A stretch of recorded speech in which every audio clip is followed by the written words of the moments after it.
Welcome back. It's our series finale on common mistakes authors make when pitching podcasts and how to fix or avoid them.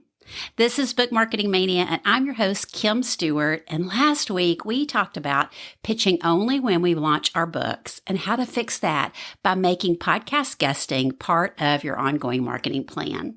So today, let's tackle our final common podcast pitching mistake, number 9, not tracking your progress. And I'll share why and how to avoid that common mistake. So let's get to it. So you know how you start pitching and then you're like, oh, wait, have I connected with this host before I even sent the pitch to leave a review of their show?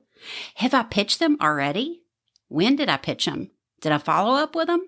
And by the way, over 40% of my podcast pitches, I get yeses after I've followed up with the host. So be sure to add that to your podcast pitching plan.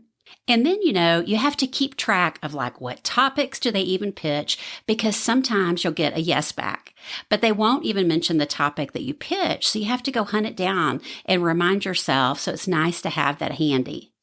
And how did the host respond to my pitch? Did they even respond? Have I scheduled the interview? Have I sent all my guest resources the host asked for on their form? And probably most important, y'all, tracking your progress will help you measure the return on the investment of your time and resources, like we talked about in episode 56. Whether that's the time and resources for pitching or your time and resources guesting, you want to make sure that you are meeting your goals through the resources you're spending. So avoid the common podcast pitching mistake of not tracking your progress by having a super simple system in place. And the easiest thing for me with my clients is just to have a simple Google sheet to track the basic podcast information, the date we pitched them, how we followed up, what response we've received. And if you're having a VA pitch for you, you may already have a Trello board or another project management and system in place, and you can use that. Or if you're outsourcing all of it to a service provider that's an expert in podcast pitching, they likely have their own system set up. But still, you want to make sure you get a weekly update so you can track their progress as well. And I like to send my clients a weekly email with acceptances that week, interviews scheduled and coming up, along with a link to the tracking spreadsheet so they can see what shows are being pitched when and the responses we're getting back. And if you're a traditionally published author with a PR firm doing your pitching, they will likely keep you updated as well on a weekly basis. And stay tuned. I have an episode coming up with some tips on how you can collaborate with your publisher as you start working on your marketing plan that includes podcast pitching. And if you haven't already, be sure to click follow here in the podcast player so you don't miss that episode. So if you are doing the pitching yourself, make it super simple and have a Google Sheet in place to store your information. One thing I like to have on mine too is a link to the host's social media account they're most active on.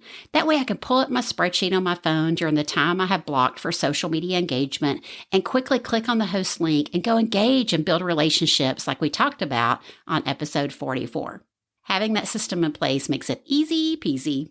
Also, as you start getting your name out there as a podcast guest, other hosts start seeing you guest on shows they know, and listeners start recommending you to their favorite shows to be a guest. Then you're going to start getting incoming guest requests. So you definitely want to have a place to jot those shows down. So avoid the common podcast pitching mistake of not tracking your progress by putting a simple tracking system in place. Your future self will thank you. That's it, y'all. I hope you've enjoyed this series. I know it's been short and sweet to help you fix or avoid common mistakes authors make when pitching to guests on podcast. And I'd be so honored if you left a review of the show or send me a message on Instagram at KimStewInspired. I love hearing from my listeners.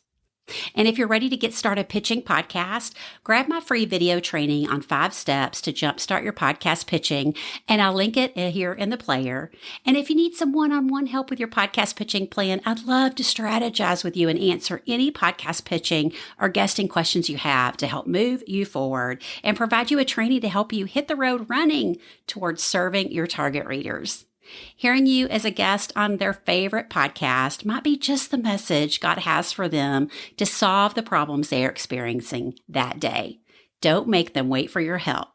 Book a call with me if you want at bookmarketingmania.com, and I'll also link it here in the player because I can't wait to help you.